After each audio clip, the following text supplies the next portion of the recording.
चंद्रभूषण सिंह जी, अहमदाबाद से। श्री हरिवंश। श्री हरिवंश महाराज जी। महाराज जी, जैसे बोला जाता है कि आत्मा ही परमात्मा का स्वरूप है, वो नष्ट नहीं होती, वो बस शरीर बदल लेती है। तो जो पाप कर्म पिछले शरीर से किए गए थे, उसे नया शरीर क्यों भोगता है? उसे वही शरीर क्यों नहीं भोग लेता? इसके अलावा आत्मा परमात्मा का स्वरूप है, तो हमें वो बुरे कर्म करने के लिए क्यों नहीं रोकती? आत्मा क्या रोल है महाराज? आप अपने आत्म स्वरूप को जानते हैं? नहीं जानते ना, इसीलिए आपसे गलती होती है, क्योंकि आप अपने आत्म स्वरूप को न जान करके शरीर से तदात्म कर लिए हैं, मैं पुरुष हूँ। ऐसा है ना, जब आप शीशा देखते तो यही तो लगता मैं हूँ, तो आत्मा को भूल गए, मतलब परमात्मा को भूल गए। बस यही भूल माया में फंसा दिया। अब जो आप पाप करते हैं तो आपके शरीर की एक सीमा है, 100 वर्ष, 70 वर्ष, 80 वर्ष। अब मुकदमा यहाँ अपने 10-10 वर्ष नहीं चलता। छोटी अदालत है, कई अदालत है। तो आज आपने अपराध किया, हत्या की, तो आज ही फांसी में थोड़ी चढ़ा दिए जाओगे। 10 वर्ष मुकदमा चलेगा, तो 20 वर्ष मुकदमा चले, इसके बाद उसका निर्णय हो। तो अपनी बड़ी सरकार है, आपने इस योनि में पाप किए और अनेक योनियों में दंड भोगना पड़ेगा, अनेक शरीर धारण करके दंड भोगना पड़ेगा। क्योंकि बड़ी सरकार है ना, अनंत ब्रह्मांडों का हिसाब किताब है ना, तो इसी योनि में दंड नहीं मिलता।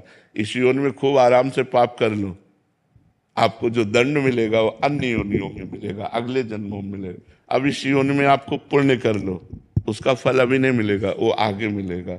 जैसे हमने पूर्व में पाप किए तो अब हमें भोगना पड़ रहा है, पूर्व में पुण्य किए तो वो अब मिल रहा है। लेकिन अब आप कर्म कर रहे हैं और पूर्व का पुण्य चल रहा है तो चकाचक आनंद है। अब पुण्य कर रहे हैं लेकिन पूर्व पाप चल रहा है, बड़ा दुख, बड़ी परेशानी, बड़ी समस्या है। इसीलिए लोग समझ नहीं पाते कि धर्मात्मा पुरुष दुखी है और पापात्मा सुखी है। इस निर्णय को नहीं समझ, ये हमारा भगवान का कानून है, इसलिए भोगना पड़ता है, अन्य जन्मों में भोगना पड़ता है।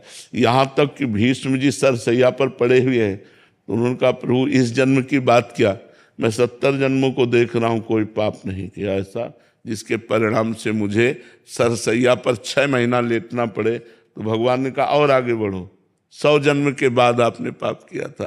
तो इतना हमारे प्रभु की अदालत में थोड़ा रजिस्टर लेट खुलता है, लेकिन जब खुलता है तो राय पाई का हिसाब होता है। वहाँ किसी घूस की या किसी भी तरह की चूक नहीं होती, वो करेक्ट उसको दंड मिलेगा। तो इसीलिए हमको मनुष्य जन्म में किए हुए कर्मों का फल हजारों योनियों में भोगना पड़ेगा। तो हमें मनुष्य जन्म में बहुत सावधान रहना चाहिए।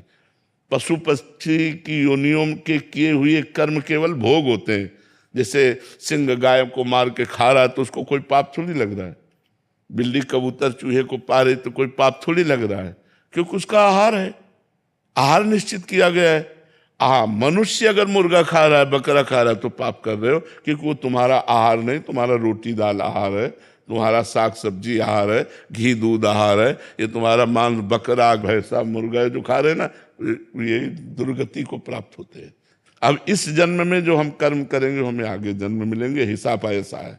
कानून है। अब क्यों है तो सरकारी कानून है कानून है, जहाँ जैसी व्यवस्था होती है। तो हमारे भगवान का कानून है कि इस जन्म में पाप करोगे तो आपको अनेकों जन्मों में उस पाप का फल भोग। कुछ ऐसे कर्म भी हैं जिसका इसी जन्म में भुगतान हो जाता है। बहुत भयंकर अपराध, साधु अपराध, साधु अवज्ञा तुरंत भवानी, कर कल्याण अखिल ज्ञानी। अगर संत का अपराध बन गया, वैष्णव का अपराध बन गया, भक्त का अपराध बन गया तो तुरंत लागू हो जाएगा।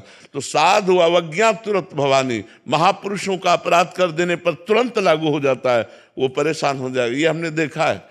तो अभी उस दिन बताया था कि जगदीश्वरानंद के अपने गुरु को जहर दे दिया तो पूरे शरीर में मवाद पड़ गया, फूट फूट कर जब निकले तो चिल्ला चिल्ला कर कहते थे कोई बचा लो। तो कोई न औषधि काम करती न कुछ, सड़ रहा था, पूरा शरीर सड़ रहा था। तो साधु अवज्ञा तुरंत भवानी, कर कल्याण अखिल के हानि।